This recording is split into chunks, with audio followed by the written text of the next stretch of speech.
시누이는 3시간 거리에 떨어져서 살고 있고 시어머니와 우리 집은 1시간 거리입니다.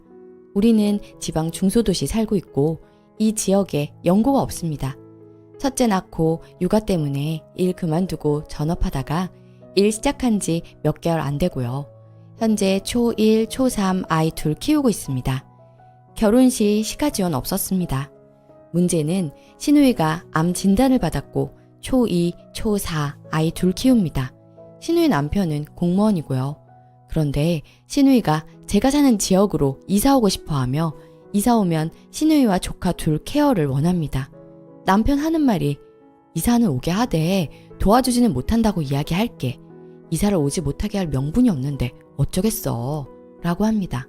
그러면서 너만 동의하면 된다는데 전 동의 못하겠다고 했고 이렇게 눈 가리고 아웅하는 식이라면 이혼하겠다고 못 박았습니다. 시어머니는 처음에 이사 오라고 해서 네가 한 번씩 봐줘라. 아픈 애 너무 불쌍하잖니 하시며 울면서 말씀하셨고 어머님 사정은 딱하지만 저도 아이도 키워야 하고 일도 해야 하는데 신우랑 아이들까지 수발드는 건 못하겠어요 하고 이야기한 상태입니다. 그런데 시어머니가 시누이 이사 오면 이혼하겠다고 한 사실을 알고 난 뒤 저보고 괘씸하다면서 어디 이혼 소리를 꺼내느냐며 제 행동 말을 꼬투리 잡아서 화나면 그때그때 전화해서 막말을 퍼부으시네요. 네 자식 얼마나 잘 되는지 두고 보자. 재산 한 푼도 안 준다. 부모와 자식 간의 인연도 다 끊자. 너희 죽어도 찾아오지 마라. 나중에 네 딸이 아픈데 며느리가 안 도와주면 좋겠냐? 등등 이런 건 기본 레퍼토리이고 거기에 기분 나빴던 일, 주제를 더해서 막말을 퍼부으십니다. 저도 사람인지라 몇 번 참다가 시어머니가 전화해서 막말하면 저도 받아쳤습니다. 그랬더니 이젠 저한테 막말하고 제가 받아치니 남편한테 울면서 제가 시어머니한테 난리친다고 울면서 전화를 하더군요. 그래서 시어머니 전화를 안 받았더니 전화에 집착하시는데 오전 오후 각각 4통에서 8통 전화를 하십니다. 예를 들어 오전 3통 걸고 오후 3통 이런 식으로 한 달 정도 하시더니 더는 제 반응이 없으니 2주에 한 번씩 시가로 호출하시는데 남편만 보냈습니다. 그리고 전 다시 일자리를 구해서 직장을 다녔고요. 그렇게 5개월 정도 지났는데 시가에 가지도 않고 시어머니 전화도 안 받으니 남편이라는 사람이 저보고 너 돈 좀 번다고 시어머니 무시하냐? 엄마 전화 왜 안 받아? 하네요. 그래서 화나서 대판 싸웠습니다. 그래, 무시한다. 내 쌍둥이 동생 암으로 죽고 장례 치르고 온 나한테 쌍둥이 둘 중에 하나는 죽는 팔자라고 말했던 시어머니다. 사람이 태어날 때부터 죽을 팔자를 가지고 태어나는 게 당연한 사람이 어디 있냐? 내 자식이 귀하면 남의 자식도 귀한 법이야. 시누이는 외동딸이라 귀해서 며느리가 수발들고 내 동생은 쌍둥이라 죽는 게 당연하냐? 딸이 아프면 부모가 돌보거나 결혼했으면 남편이 돌보지 며느리한테 수발들라고 하지 않는다. 당신은 어머님과 다른 줄 알았더니 똑같구나. 더 이상 같이 살 수가 없으니 이혼하자. 이혼해야지 내가 살겠어. 했어요. 그렇게 남편한테 이혼 선언한 상태입니다. 제가 어떻게 해야 할까요? 이혼하는 게 맞겠지요. 추가. 댓글 하나하나 다 읽어보았습니다. 우선 같이 공감해주신 분들께 감사드립니다.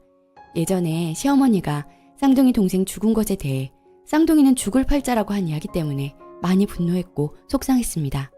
그때의 상처는 시간이 지워주지 않더라고요. 사실 그때도 이혼하고 싶은 마음은 간절했지만 그때는 경제적으로 자립할 능력도 없었고 무엇보다 아이들이 눈에 밟혔습니다. 이성적으로 다시 생각해보니 준비를 해서 이혼하는 게 맞을 것 같아요. 지금도 일을 하긴 하지만 정년이 보장이 안 되는 일이라서 확실하게 준비되면 이혼이라는 중요한 엿을 선물할 계획입니다. 이렇게 쓰면 또 남편 돈으로 능력 키워서 이혼한다고 비꼬실 분들이 있으시겠지만 이것 또한 저의 작은 복수라고 해두죠. 시어머니 통화 녹음해뒀고요. 증거 차곡차곡 모으고 있습니다. 제 동생 죽고 1년 만에 시누이가 암 진단받았어요. 전 시어머니의 인과응보라고 생각하고 있습니다. 그리고 이미 시누이 이사를 거절한 상태이기 때문에 시누이가 완쾌되어도 전 욕먹고 죽어도 욕먹게 되어 있는 상황이고요. 남편은 그야말로 남의 편이고요. 그렇지만 제가 받은 수모만큼 남편한테 다 돌려주고 이혼하겠습니다. 얼굴도 모르고 생판 남인 제 이야기 듣고 공감해주시고 조언해주신 분들에게 다시 한번 감사드립니다. 후기. 1년 전 글을 다시 읽어봐도 분노가 치미네요. 결국 어제 법원 다녀왔습니다. 저 이혼했어요. 그간 시어머니의 막말, 증거 모은다 생각하고 참고 버텼네요. 같이 막말하며 집안을 초토화시킨 적도 여러 번이고요. 신우는 현재 말기암이 되어서 병원에 입원해 있고 시어머니는 자기 딸 걱정에 매일같이 히스테리를 부립니다. 이제는 이혼한 아들 걱정까지 하셔야겠네요. 이혼 도장 찍고 나니 너무 홀가분합니다. 이제는 제 행복만을 위해서 살고 싶네요. 응원해주세요. 댓글: 진짜 제정신 아니네요. 왜 며느리한테 병시중을? 애들 케어? 그렇게 귀한 자식이면 시어머니가 해야지. 자기 자식을 누구한테 맡긴대요? 절대 하지 마세요. 며느리한테 시킬 게 있고 안 시킬 게 있지. 병간호가 엄청나게 쉬운 줄 아나. 시어머니는 울지 말고 본인 딸 병간호나 하세요. 본인이 하시면 될 걸 왜 남의 귀한 자식한테 시키시나요?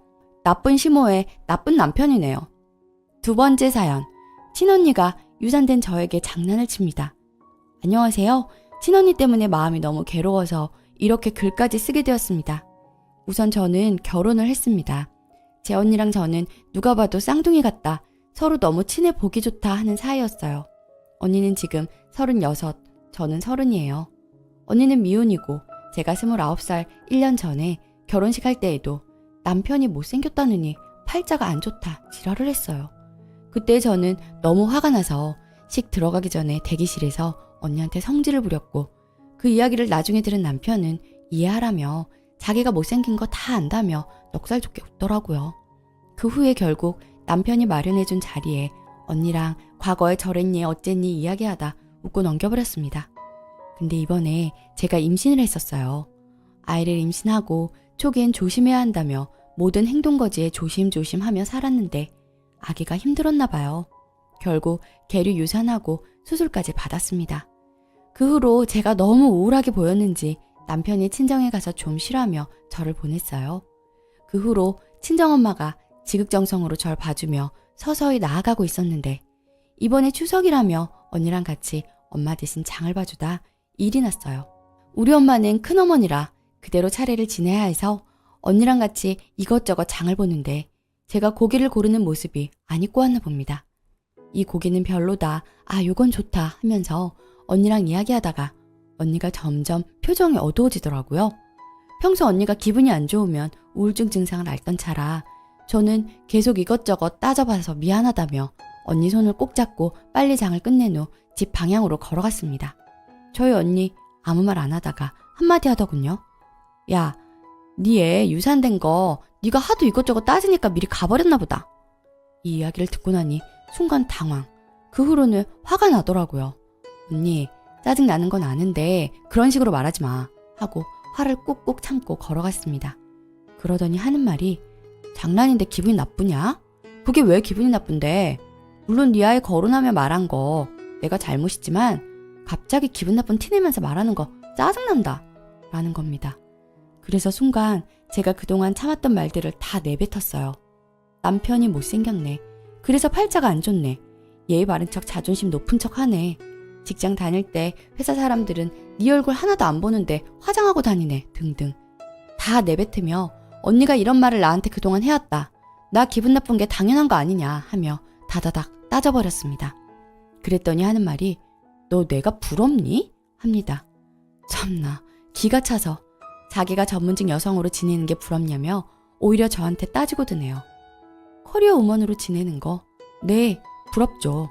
하지만 제 언니는 그동안 제대로 된 연애 하나 없이 사귀는 족족 남자한테 차이며 이 남자는 나랑 결혼할 거래, 이 남자는 나 없으면 못 산대 하며 살아온 여자입니다.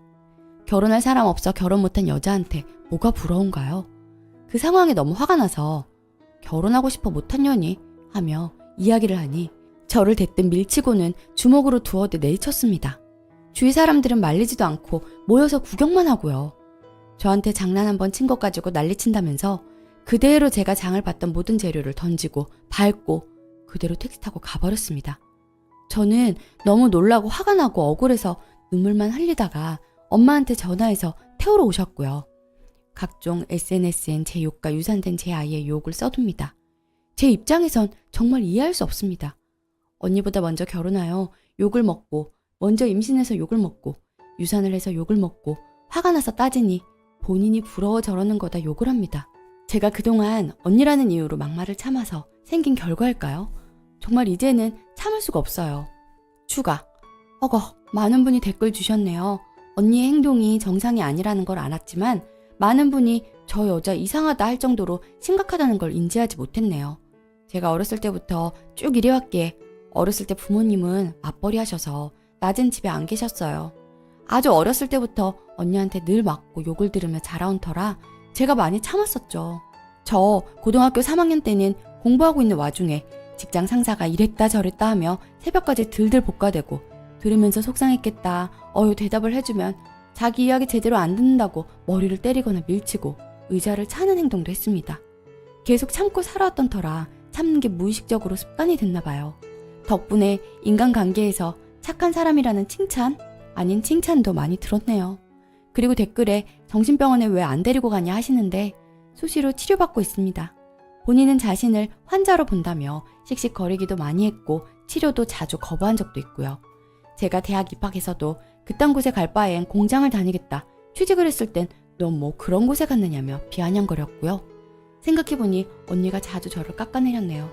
그래도 가족이니 이해하고 참고 언니를 잘 따르고 다녔는데 그게 문제였나 봅니다. 참 그리고 저의 부모님은 언니가 아직 저한테 폭행을 하시는지 모르세요. 저희 부모님한텐 늘 정상적인 모습만 보여주거든요. 저도 부모님께 이런 일에 대해 꺼내지 않았고요. 중학교 때 참다 한번 말했었는데 엄마랑 아빠가 성인이었던 거 언니를 무릎 꿇히고 사과하라고 따끔하게 얘기하셨던 일이 있었어요. 그 후에 언니 행동은 말 안 해도 아시겠죠? 은연중 친구들한테도 저렇게 막말을 하는지 아니면 숨기고 사는지는 잘 모르겠습니다. 하지만 SNS를 보니 저를 천하의 쓰레기로 만들어 놓았더라고요. 오히려 저를 정신 이상자로 몰아가고 본인이 했던 말들은 쏙 빼놓은 채 농담 한 번 더 했다간 죽일 기세라며 자기들끼리 위로해주고 키득거리고 난리가 나네요.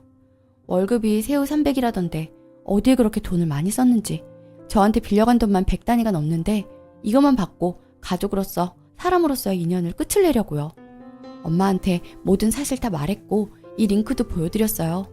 걱정 끼쳐드려 죄송하지만 언니랑은 그냥 영 끊고 사는 것이 제 인생에 도움이 될 거라고요. 그리고 한마디 더 하자면 제가 본문에 적은 글들 제가 했던지 빼놓고 쓴 거 없습니다. 남편이나 부모님, 친구들에게도 하지 못했던 말들이어서 속이 좀 시원해졌네요. 같이 화내주시고 위로해주신 여러분 너무 감사합니다. 댓글, 결혼 못하는 데는 이유가 있는 거예요. 특히 스니님 언니는 어딘가 분명 모자란 거예요. 정상적이었으면 이미 다른 사람이 다 낚아채가고 없죠. 님이 먼저 결혼해서 아이 갖고 하니 부러운 거예요. 내가 언니라면 유산된 동생 너무 안쓰럽고 챙겨주고 싶고 말조심할 겁니다. 동생분 언니 상대하지 말고 처음부터 없었다 생각하고 사세요. 그게 정신 건강에 좋습니다.